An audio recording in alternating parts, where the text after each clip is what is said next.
Una conexión entre la Parashá Emor y el capítulo 11 del libro de Isaías. Entonces toda la semana estuve pensando sobre eso y dije yo, tal vez lo voy a hacer. Pero hoy cuando me levanté temprano y empecé a pensar y a tratar de poner todas las ideas juntas, y tratar de armar el rompecabezas que tenía en mi mente, como que no me salía la idea. Entonces me decidí por hablar del capítulo 14, que es en realidad el capítulo que nos toca hoy del libro de Isaías. Entonces, hoy vamos a hablar del capítulo 14 del libro de Isaías, y si usted lo tiene ahí, le voy a pedir que lo busque, y vamos a ver algunas cosas interesantes en este capítulo. Voy a leerlo para ustedes, no es un capítulo muy largo, y voy a tratar de esbozar algunas ideas de este capítulo. Porque Jehová tendrá piedad de Jacob y todavía escogerá a Israel y lo hará reposar en su tierra, y a ellos se unirán extranjeros y se juntarán a la familia de Jacob. Y los tomarán los pueblos y los traerán a su lugar, y la casa de Israel poseerá por sí criadas en la tierra de Jehová, y cautivarán a los que los cautivaron, y señorearán sobre los que los oprimieron. Y en el día que Jehová te dé reposo de tu trabajo y de tu temor, y de la dura servidumbre en la que te hicieron servir, pronunciarás este proverbio contra el rey de Babilonia y dirás: ¿cómo paró el opresor? ¿Cómo acabó la ciudad codiciosa de oro? Quebrantó Jehová el báculo de los impíos, quebrantó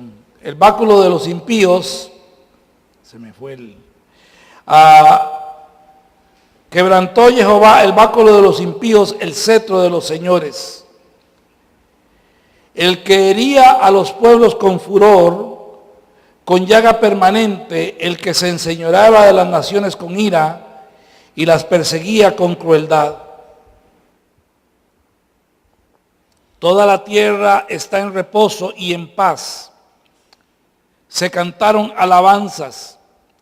Aún los cipreses se regocijaron a causa de ti, y los cedros del Líbano, diciendo: desde que tú pereciste, no ha subido cortador contra nosotros.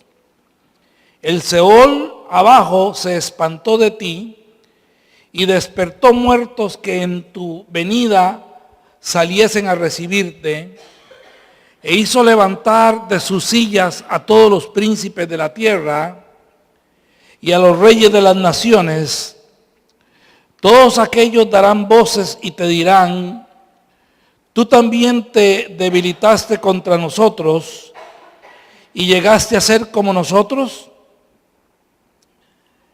Descendió al Seol tu soberbia, y el sonido de tus arpas gusanos serán tu cama, y gusanos te cubrirán.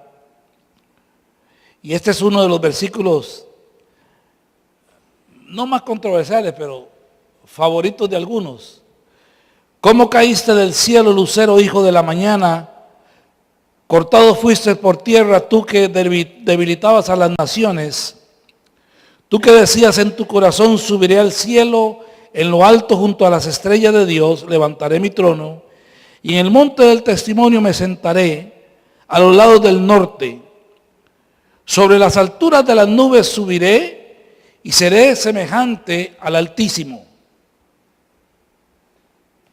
Mas tú, derribado, eres hasta el Seol, a los lados del abismo. Se iniciarán hacia ti los que te vean, se inclinarán hacia ti los que te vean, te contemplarán diciendo, ¿es este aquel varón que hacía temblar la tierra, que trastornaba los reinos?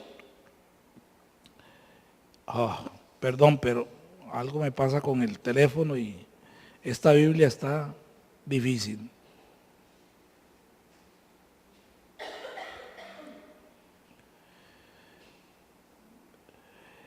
Dice, que puso al mundo como un desierto, que asoló sus ciudades, que en sus presos nunca abrió la cárcel, que a sus presos nunca abrió la cárcel. Todos los reyes de las naciones, todos ellos yacen con honra, cada uno en su morada. Pero tú echado eres de tu sepulcro como vástago abominable, como vestido de muertos pasados a espada, que descendieron al fondo de la sepultura, como cuerpo muerto hollado. No serás contado con aquellos en la sepultura, porque tú destruiste tu tierra, mataste a tu pueblo y será nombrada para siempre, no será nombrada para siempre la descendencia de los malignos. Preparad sus hijos para el matadero, por la maldad de sus padres no se levanten, ni posean la tierra, ni llenen de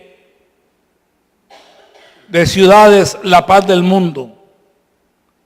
Porque yo me levantaré contra ellos, dice Jehová de los ejércitos, y raeré de Babilonia el nombre y el remanente, hijo y nieto, dice Jehová, y la convertiré en posesión de erizos y en lagunas de agua, y la barreré con escobas de destrucción, dice Jehová de los ejércitos. Jehová de los ejércitos juró diciendo, ciertamente se hará de la manera que lo he pensado, y será confirmado como lo he determinado, que quebrantaré al asirio en mi tierra, y en mis montes lo hollaré, y su yugo será apartado de ellos, y su carga será quitada de su hombro. Este es el consejo que está acordado sobre toda la tierra, y esta la mano extendida sobre todas las naciones. Porque Jehová de los ejércitos ha determinado, ¿y quién lo impedirá? Y su mano extendida, ¿quién la hará retroceder? En el año que murió el rey Acaz, fue esta profecía. No te alegres tú, Filistea toda, por haberse quebrantado la vara del que te hería, porque de la raíz de la culebra saldrá áspid, y su fruto serpiente voladora. Y los primogénitos de los pobres serán apacentados, y los menesterosos se acostarán confinados. Mas yo haré morir de hambre tu raíz, y destruiré lo que de ti quedare. Aúlla, oh puerta, clama, oh ciudad, disuelta estás toda tú, Filistea, porque humo vendrá del norte, no quedará uno solo en sus asambleas. ¿Y qué se responderá a los mensajeros de las naciones? Que Jehová fundó Sión, y que a ella se acogerán los afligidos de su pueblo. Amén.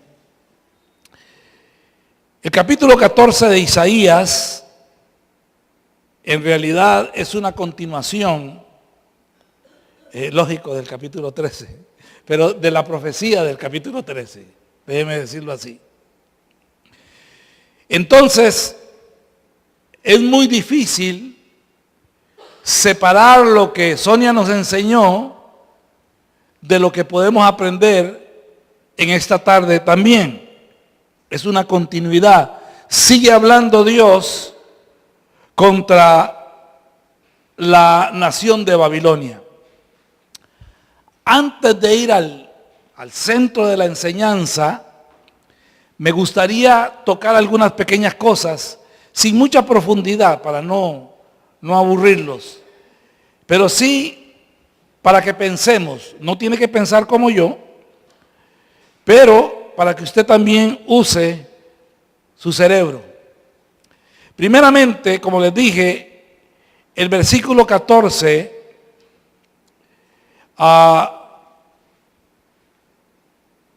en realidad desde el versículo 12 al 14 del capítulo 14, junto con Ezequiel 28, son dos de los pasajes que la mayoría de los predicadores y de los maestros toman para hablar del origen de Satanás. ¿Ok? Ahora, la pregunta es si esto hermenéuticamente es correcto o no es correcto. Me gustaría tocar algunos datos históricos interesantes. Primeramente, el versículo dice, varía de versión, de traducción a traducción. En esta dice, ¿cómo caíste del cielo, oh lucero? ¿Ok? Hay otras versiones, como la versión de la Biblia, la Biblia americana de San Jerónimo, que traduce, ¿cómo caíste del cielo, Lucifer? ¿Ok? Que nacías por la mañana. ¿Ok? Ahora, la palabra lucero o Lucifer significa resplandeciente. ¿Ok? Y este Lucifer, curiosamente, uno de los problemas que existe es que la palabra Lucifer no es un nombre, es un apelativo. Nos confunde porque en nuestra versión se traduce con mayúscula. Entonces, al traducirse con mayúscula, inmediatamente en nuestra mente y en nuestra gramática indica que es un nombre. ¿Ok? Eso es lo primero. En el griego y en el hebreo no hay ninguna mayúscula. No existen las mayúsculas. Entonces, está a discreción del traductor cuando las pone o cuando no las pone. Eso es lo primero que me gustaría decirles. Segundo, según la Septuaginta, que es la Biblia griega, la traducción de la Biblia hebrea al griego, usa el término el que trae el alba. ¿Ok? Por eso algunas traducciones, tomando estas diferentes connotaciones o menciones en otras traducciones, traducen, por ejemplo, a lucero del alba o lucero de la mañana. ¿Ok? La Vulgata Latina utiliza la palabra Lucifer. Ahora, la palabra Lucifer, con todo y que en nuestros medios y en nuestro pensamiento tiene una connotación negativa, en realidad la palabra Lucifer no es una palabra mala. La palabra Lucifer quiere decir portador de luz. ¿Ok? Y este término portador de luz es lo que hace que en varias traducciones se añada algunas cosas referente a la luz, como lucero de la mañana o lucero del alba. ¿Ok? Ahora, lo interesante es que lucero de la mañana no es un apelativo solamente que supuestamente se usa para Satanás o Lucifer. Si usted va al capítulo 22, versículo 16 del libro de Apocalipsis, es uno de los apelativos que se hace del Mesías. Él es el lucero de la mañana. ¿Ok? Entonces, curiosamente la palabra Lucifer en nuestras traducciones solo aparece en un versículo de la Biblia. ¿Ok? Ahora, cuando nosotros pensamos en Satanás, todos ustedes creen más o menos lo mismo que yo he creído, que Satanás era un querubín que estaba al lado de Dios, que era digámoslo así, un ángel bueno, y que porque pecó, Dios lo echó del cielo y entonces se convirtió en un ángel malo. Más o menos eso es lo que creemos. Curiosamente, Yeshua dice completamente lo contrario. Qué interesante. Cuando él habla de Satanás, él dice que él es mentiroso y asesino desde el principio. ¿Ok? Para que piensen. Ahora, la profecía del capítulo 14 del libro de Isaías, la profecía del capítulo 14 del libro de Isaías se refiere específicamente a Babilonia. Vuelvo y repito, es la continuación de lo que Sonia enseñó la semana pasada. De los versículos 1 al versículo 4, del versículo 1 al versículo 4, Dios promete la restauración de Israel. Ahora, cuando dice el profeta, cuando se dé la restauración, entonces Israel va aquí dice a pronunciar, otras versiones dice a cantar este proverbio. Y empieza del versículo 5 o del versículo 4 en adelante. Y ese proverbio tiene que ser pronunciado contra Babilonia. Ahora, volviendo al caso de Satanás, algunos piensan que del versículo 12 al versículo 14 se está refiriendo a Satanás cuando dice: ¿cómo caíste del cielo, oh lucero, hijo de la mañana? Cortado fuiste por tierra, tú que, dice, debilitabas a las naciones, tú que decías en tu corazón: subiré al cielo, y en lo alto, junto a las estrellas de Dios, levantaré mi trono. Entonces, algunos dicen esto es cuando Satanás intentó usurpar el trono de Dios en el cielo. Pero yo les voy a decir algo.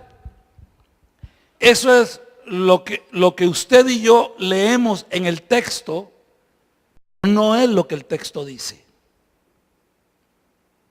¿Ok? Yo les he hablado que una cosa es leer lo que el texto dice y otra cosa es leer en el texto lo que yo quiero que el texto diga. O sea que esa connotación usted no se la va a encontrar. Pero, ¿qué significan las estrellas? ¿Qué significan las estrellas? ¿Ok? Alguien que me busque Números capítulo 24, versículo 17.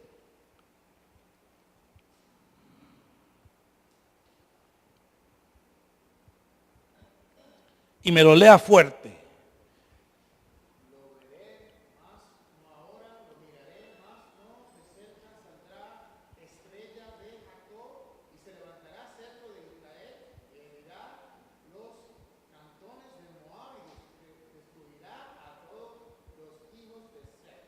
Ok, está hablando de Judá, ¿verdad? Esa es la bendición que da a Judá, ¿verdad?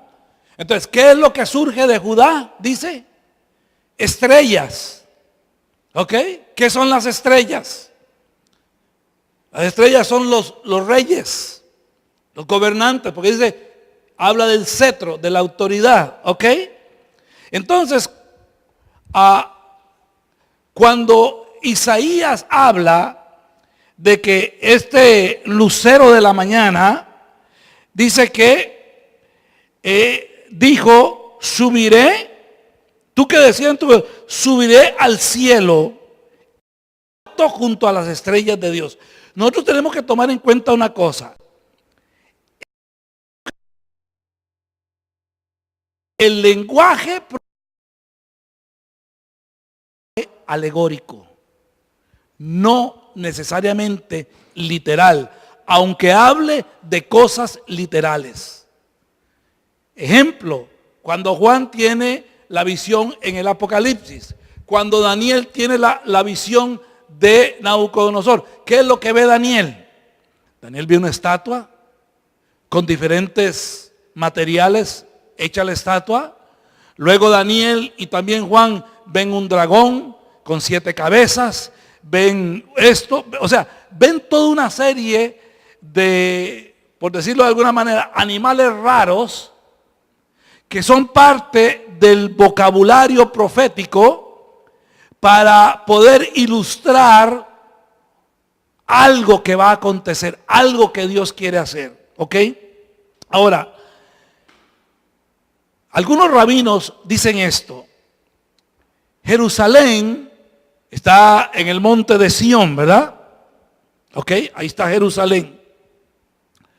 Cuando Jerusalén fue hecha capital del pueblo de Israel, y especialmente cuando Salomón puso el templo en Jerusalén, el pueblo de Israel está convocado por obligación a presentarse, todos los varones, por lo menos los varones, 3 veces al año en el monte de Sión. Que el monte de Sión también se le conoce como el monte de la reunión. ¿Ok? Ahora dice, junto a las estrellas de Dios levantaré mi trono, y en el monte del testimonio me sentaré a los lados del norte. El monte del testimonio. ¿Ok? Y seré, dice, sobre las alturas de las nubes subiré y seré semejante al Altísimo. Ahora, si esto estuviera hablando de Satanás, como un ángel malo que se reveló, que todo lo que conocemos, el siguiente versículo no calza en la descripción. ¿Por qué? Porque el versículo dice 15, mas tú eres derribado hasta el Seol, a los lados del abismo. Se inclinarán hacia ti los que te vean y contemplarán diciendo, oiga la descripción que hace el profeta del personaje que es derribado de las alturas. Es aquel varón que hacía temblar la tierra, que trastornaba los reinos. Ok, hasta ahí. Para que entonces demos vuelta a la página y nos enfoquemos en lo que yo quiero dejar en su corazón en esta tarde. Les dije todo este preámbulo para quitar nuestra mente de Satanás y todo lo que usted ha aprendido anteriormente y centrarnos en el hecho de que esta profecía está hablando de un personaje físico y de un reino. El personaje es el rey de Babilonia, de Nabucodonosor. Y el reino que va a recibir el castigo de Dios es Babilonia. Lo curioso, antes de seguir adelante, lo curioso es que esto lo habla el profeta Isaías 100 años antes de que Babilonia se levante como reino, como imperio. Porque aquí están reinando los asirios. Usted puede ver en Segunda de Reyes 24 o 25 y usted puede ver todo este complejo mapa histórico. ¿Ok? Ahora, ¿qué es lo que, en mi opinión, puede ser beneficiosa la profecía para nosotros hoy en día. Porque esto sucedió 2500, 3000 años atrás. Babilonia, como Sonia enseñó, Babilonia fue destruida, Nabucodonosor ya no está, Saddam Hussein tampoco está. O sea, esto es algo histórico para nosotros. Pero ¿cuál puede ser el valor histórico o el valor que este acontecimiento histórico puede tener para nosotros hoy en el siglo XXI? Hoy en nuestra época, aquí en Bambrook, en este día. Bueno, una de las características que ha persistido en la derrota de todos los imperios y de todos los grandes hombres de la historia ha sido el orgullo, la altivez, la vanagloria. El orgullo o mejor dicho, el orgullo enceguece a las personas. El orgullo no permite a la persona pensar claramente y en algunos casos, o la mayoría de los casos, hace que la persona se crea más de lo que es en realidad. En otras palabras, cuando Nabucodonosor viene toda esta profecía y la destrucción de su imperio y todo, él dice: subiré hasta el monte de Dios. Como diciendo, voy a ponerlo en mis palabras, así es como yo lo entiendo. Como él diciendo, le voy a demostrar a Dios que no solo él puede reinar desde Jerusalén. Asumamos que la interpretación está correcta, que es el monte de Sión. Asumamos eso. Él dice: yo voy a poner mi trono y voy a hacerlo más grande que el mismo trono de Dios. Y yo voy a hacer las cosas mejor de las que hace Dios. Y voy a demostrar que el Dios de este pueblo no tiene el poder que tengo yo, que yo soy superior a él. Dice: tú que decías en tu corazón, subiré al cielo, en lo alto junto a las estrellas. Subir al cielo, entonces, podríamos decir que es una metáfora de subir a Jerusalén, donde estaba el trono de Judá, que lógicamente es de donde iba a venir el Mesías. Dice: levantaré mi trono y en el monte del testimonio me sentaré, a los lados del norte. Yo me voy a sentar siendo el que gobierno, por encima de todo lo que piense y lo que digan y lo que afirmen de este Dios. Yo voy a ser superior a él. Ahora, cuando él toma esta decisión, dice que la toma en su corazón. No lo ha hecho literalmente, pero él lo toma en su corazón y decide en su corazón: esto es lo que yo voy a hacer. Inmediatamente Dios manda una sentencia sobre el rey. ¿Ok? Dios manda una sentencia. Y bueno, si seguimos la historia, Sonia nos habló un poco, vemos que luego de los babilonios vienen los persas y después los medopersas y el imperio, en otras palabras, el imperio babilónico queda simplemente en los anales de la historia, pero sin ninguna consecuencia para nuestros días. Entonces, lo que me llama a mí la atención en este pasaje es el aspecto, vuelvo y le repito, del orgullo y la altivez. Cuando el orgullo y la altivez toma posesión de una persona, su fin y su destrucción está anunciada. Hoy, mañana, pasado mañana, en 20, en 30, en 50 años, pero su destrucción está anunciada. Y su destrucción y su derrota no será fácil ni sencilla, sino que lo eliminará y borrará su memoria, por decirlo de alguna manera. ¿Cómo se dice? ¿Cómo podríamos decir? ¿Qué gloria tiene lo que hizo Hitler? ¿Por qué se le recuerda a él? ¿Simplemente por el holocausto? Pero en realidad lo que hizo Hitler no tiene ninguna relevancia en favor de la humanidad. No.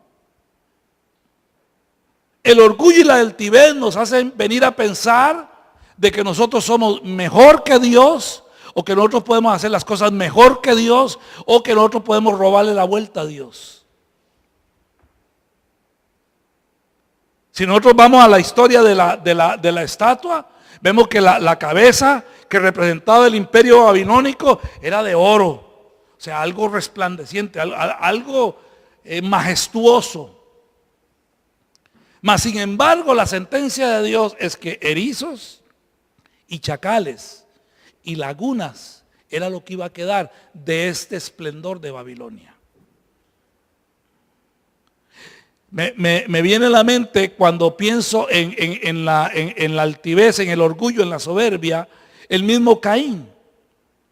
Cómo Dios habla con Caín y antes de que él tome la decisión final, Dios le habla y le dice, parafraseando: Caín, estás a tiempo de retractarte lo que hay en tu corazón. Mas sin embargo, él dijo: lo decidí en mi corazón y lo voy a hacer. Y salió de la presencia de Dios y fue y mató a su hermano Abel. O sea, la arrogancia, la altivez, el orgullo me hace creer que Dios no tiene poder sobre mí, que de alguna manera yo voy a poder salir adelante, aun y cuando yo vaya en contra de Dios. Sí, amén.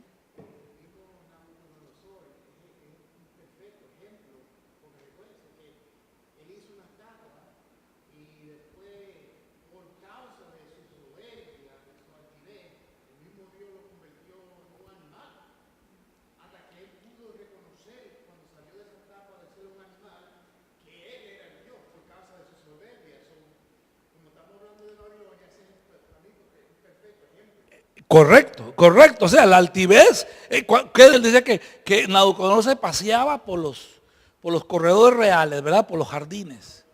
Y él decía: todo esto lo hice yo. Vea qué artista soy yo, qué fuerte soy yo. No hay otro como yo.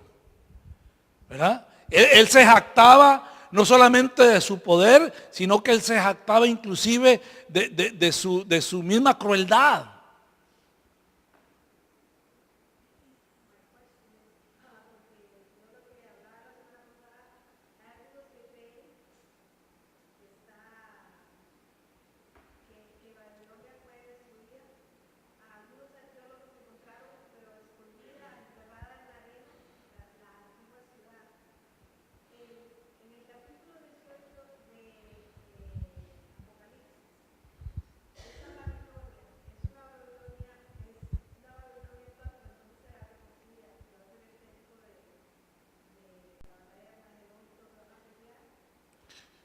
Sí, bueno, lo que yo entiendo en cuanto a eso es que después de la destrucción, lo que la mayoría de los teólogos por lo menos dicen, es que la Babilonia de Apocalipsis no es una Babilonia literal, ¿ok? Sino un espíritu, un sistema que opera, que en realidad, que de hecho está operando. Algunos creen en ese tiempo, y que uno de los baluartes de ese imperio babilónico, de ese sistema, es los Estados Unidos. Algunos lo creen así, ¿ok? Pero, ¿sí?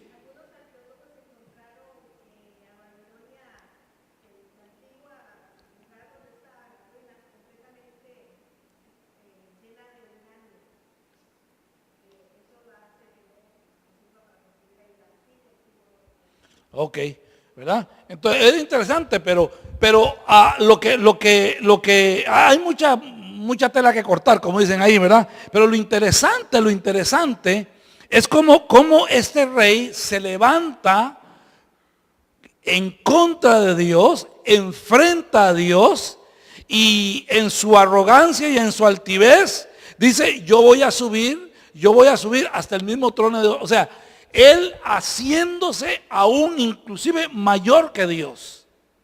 ¿Por qué? Porque acuérdense que los reyes de Israel representan a Dios. Son una representación del poder, del dominio, del gobierno de Dios. ¿Ok? Cada uno de los reyes de Israel, especialmente la dinastía de David, el reino de Judá, ¿ok? Representan a Dios. ¿Ok? Ahí está el monte de Sión, donde estaba el templo y la presencia de Dios, donde habitaba literalmente la presencia de Dios. Y él dice, ok, era reconocido eso. Yo voy a subir hasta ahí y yo me voy a sentar en el trono de Dios, junto a las estrellas, o sea, junto a los reyes, que yo voy a montar mi trono y voy a ser superior a él. Y Dios le dice, ok, si ese es tu propósito, esta es la sentencia. Y dice, la sentencia será que vas a ser llevado hasta el mismo Seol, a la misma sepultura. Y que aún en la sepultura los gusanos te van a cubrir. Y aquellos que oprimiste van a decir, pero mira, este es aquel que se jactaba de tanto poder y hacía tanto alarde.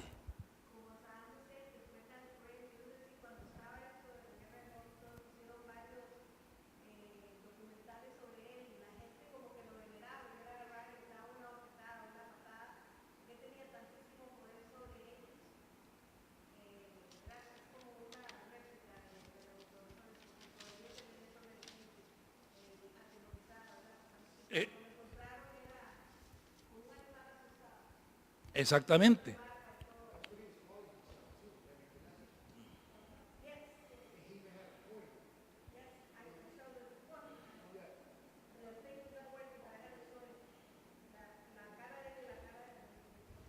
Ahora, sí, exactamente. Ahora, como le digo, esta profecía ocurre 100 años antes.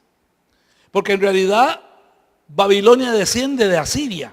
O sea, Babilonia toma el lugar de Asiria. Asiria se hizo imperio en el 606, antes de la era común. Y cayó en el 536. ¿Ok?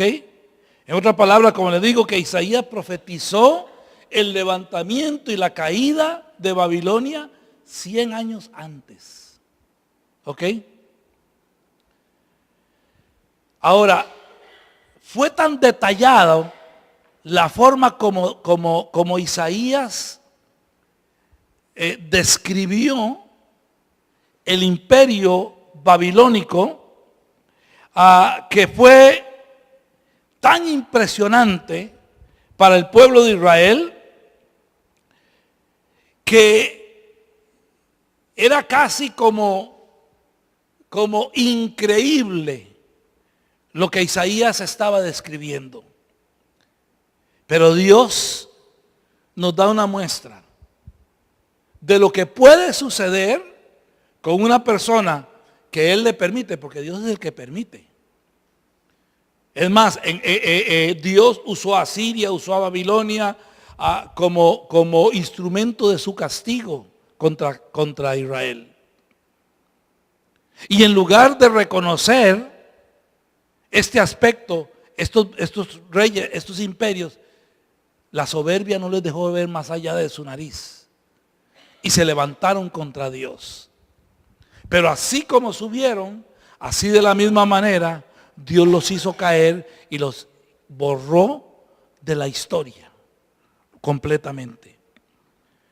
Entonces, ¿qué es la moraleja que nosotros podemos encontrar en este pasaje de Isaías? Bueno, una de las cosas que yo pude meditar es, Dios nos permite a nosotros muchas veces tener logros. Nos permite avanzar en la vida, con el propósito de que lógicamente nos beneficiemos, pero también con el propósito de que le demos la honra y la gloria a Él. Yo les he contado esto a ustedes varias veces, pero se los quiero volver a repetir. Una vez estaba hablando yo con Shmuel, el esposo de mi sobrina, y no sé qué dijo él, y yo le dije, bueno, sí, en la próxima semana. Y él se volvió y me dijo, no, la próxima semana, si Dios quiere. ¿Cuántas veces nosotros hablamos de lo que nosotros hemos logrado y lo hacemos con una actitud en la que yo soy muy inteligente. Yo soy muy audaz, yo soy muy emprendedor, yo soy muy astuto. Y hablamos y nos referimos como que los logros yo los he hecho sin necesidad de que Dios haya intervenido en mi vida. Dios nos dice, tengamos cuidado. Y el famoso proverbio, antes de la caída, está la soberbia, ¿verdad? Antes de la caída. Dios permite y Dios deja, porque nada se mueve si no es la voluntad de Él. Quiere decir que lo que usted y yo hemos logrado hasta este momento ha sido porque la mano de Dios lo ha permitido. Y Dios lo ha permitido con el propósito de que le demos la honra y la gloria a Él, que lo reconozcamos como el Señor de nuestra vida. Como decía Sonia, que le digamos, Señor, en los cielos no hay Dios como tú, en la tierra no hay Dios como tú. En mi trabajo, en mi negocio, en mi familia, en mi salud, en mis finanzas, en lo que sea, Señor, por tu mano, por tu misericordia. Pero yo creo que muchas veces a nosotros se nos olvida darle la gloria a Dios. Muchas veces a nosotros se nos olvida reconocer que es Él el que nos permite, mire, algo tan sencillo, abrir los ojos en la mañana. Si Él no lo permitiera, no habría oportunidad.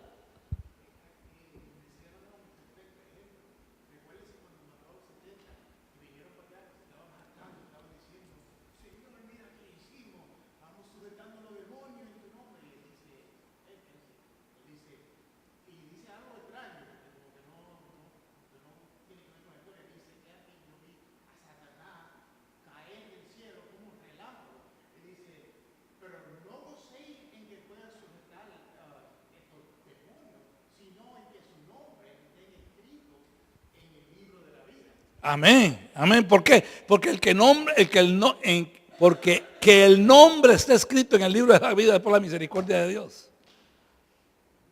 O sea, lo más importante no fue la demostración de poder que ellos hicieron. Que bueno, gloria a Dios, ¿verdad? Pero eso, el Señor, eso no es lo más importante. Lo más importante y lo más glorioso es que su nombre está escrito en el libro de la vida.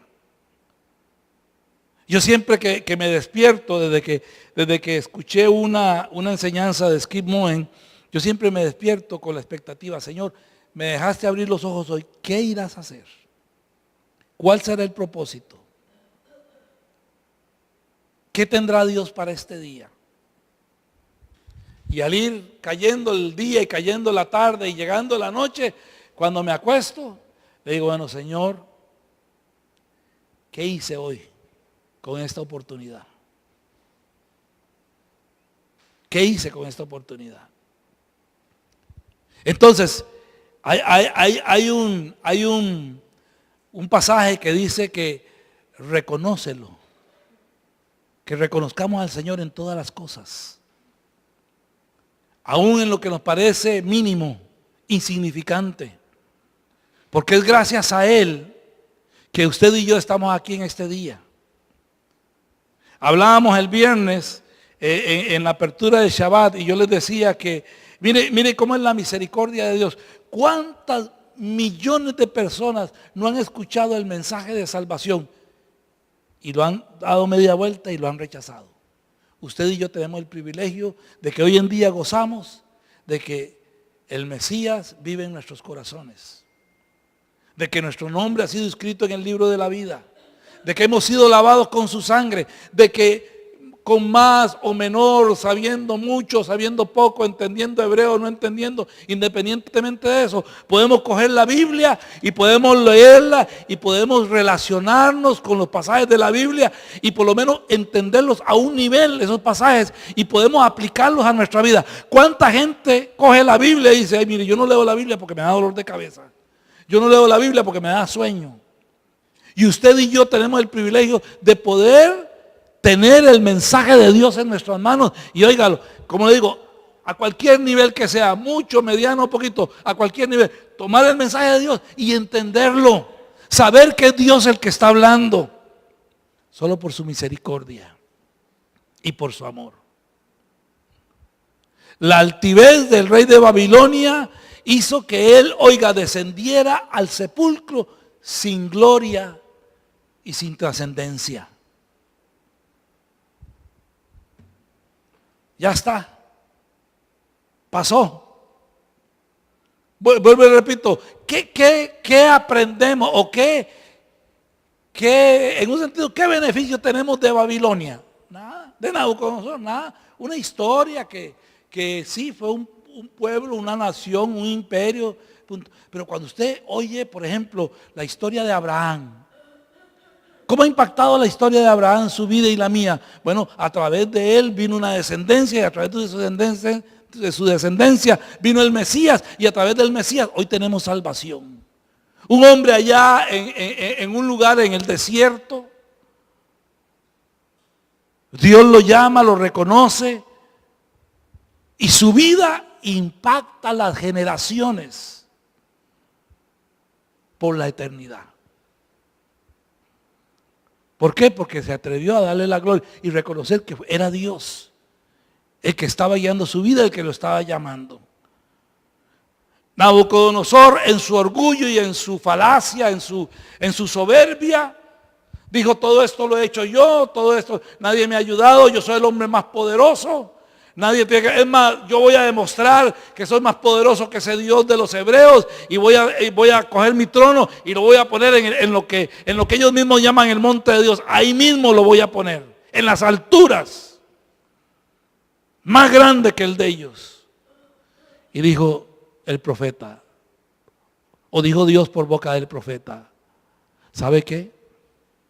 De las alturas caerás. Y al sepulcro.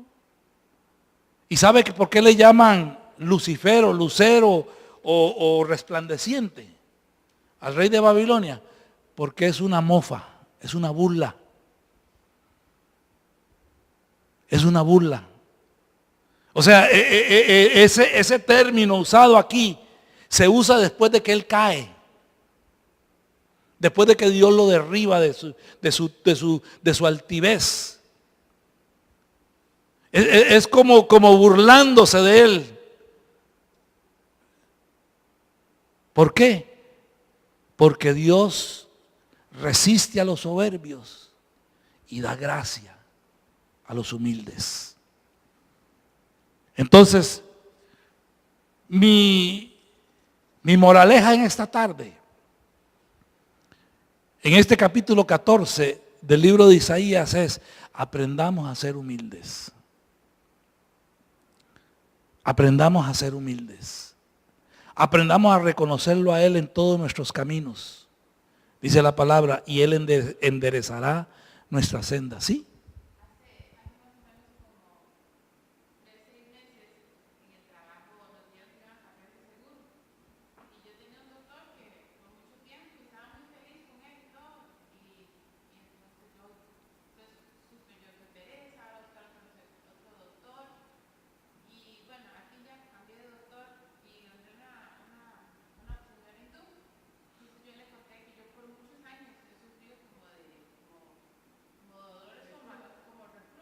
Uh-huh.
No sabemos cómo Dios actúa, ¿verdad?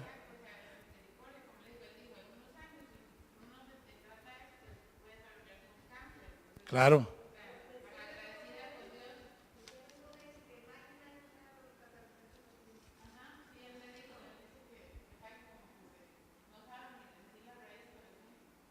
Qué tremendo. Amén, amén. Y podemos ver el cuidado de Dios. O sea, el asunto es que uno no tiene que ser fanático, pero vemos la mano de Dios en todas las cosas. Ahora que estaba aquí, antes de empezar el culto, recibí una noticia, mi esposa y yo, tremenda de cómo no puedo contárselas, pero cómo Dios se está moviendo. ¿Cómo creemos que Dios no está haciendo nada? ¿Cómo creemos que Dios está ausente? Pero la verdad es que Dios está activamente trabajando en nuestras vidas. Y si tenemos la humildad de reconocerlo, si tenemos la humildad de decir, bueno, hoy yo me levanté no porque tengo muy buena salud, porque hago ejercicio, porque como muy bien, porque tengo una buena dieta, no. Hoy yo me levanté por la misericordia de Dios. Y empezamos a reconocerlo en todo lo que hacemos. Por la misericordia de Dios tuvimos comida en nuestra mesa. Por la misericordia de Dios nuestros familiares están bien. Aun y cuando Dios no lo permita, de los familiares estén en el hospital, bueno, por lo menos está cuidado por la medicina. Hay otros que ni siquiera ese privilegio tienen. O sea que cuando nosotros abrimos nuestros ojos y tenemos la humildad suficiente, eso es lo que yo veo en este capítulo 14 de Isaías. Cuando tenemos la humildad suficiente de reconocer a Dios en las cosas, oiga, Dios no se cansa de bendecirnos. Lo que les dije a ustedes al principio, los primeros 3 versículos hablan de la restauración de Israel, que Israel se iba a volver a Dios. Que Israel iba a hacer teshuvá, que Israel iba a reconocer que había pecado delante de Dios y se iban a volver al Señor pidiéndole perdón. Y ese arrepentimiento iba a traer como consecuencia la restauración de la nación. Y lo vamos a ir viendo en todo el libro de Isaías y lo seguiremos viendo hasta que el Señor venga. Como en cada acontecimiento el pueblo de Dios reconoce al Señor y en su reconocimiento, en la humildad de entender que es Él el que hace las cosas, Dios lo recompensa restaurándole. Reconócelo en todos tus caminos y Él enderezará tus veredas.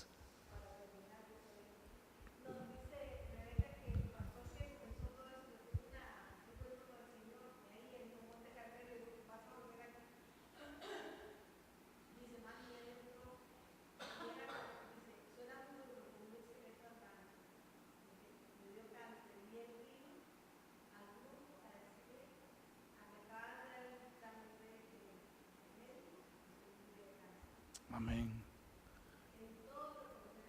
En todo.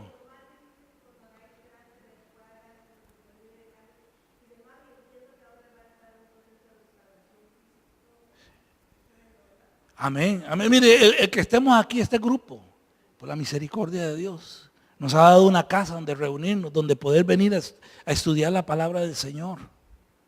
¿Verdad? Reconócelo en todo.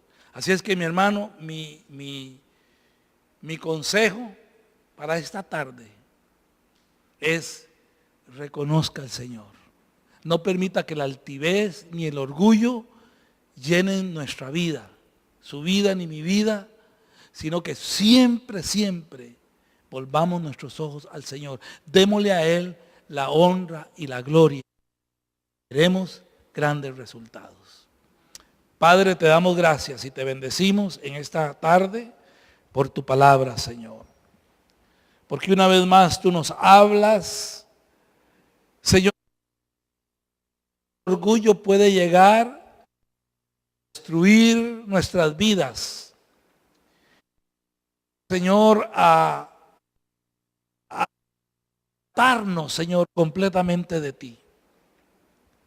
Pero te pedimos que en esta tarde podamos tener la humildad, Señor, de reconocerte, de saber que toda buena dádiva y todo don perfecto desciende de ti, que toda bendición, que tú mueves tu mano, gloria y a ti sea la honra.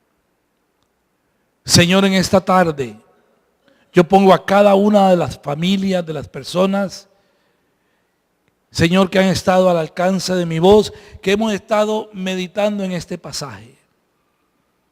Y te pido, Señor, que tu palabra sea sembrada en nuestros corazones y que tu palabra traiga el fruto para el cual tú la enviaste.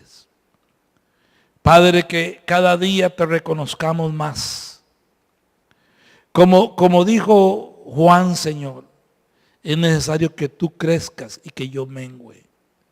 Señor, que cada día, Señor, nuestra altivez, nuestra soberbia, sea quitada de nuestras vidas y te reconozcamos a ti, que no hay Dios como tú en los cielos y en la tierra, que tú eres el uno y único, y que en tu misericordia y tu amor tú has permitido que te conozcamos, Señor, y por eso te damos las gracias y te bendecimos.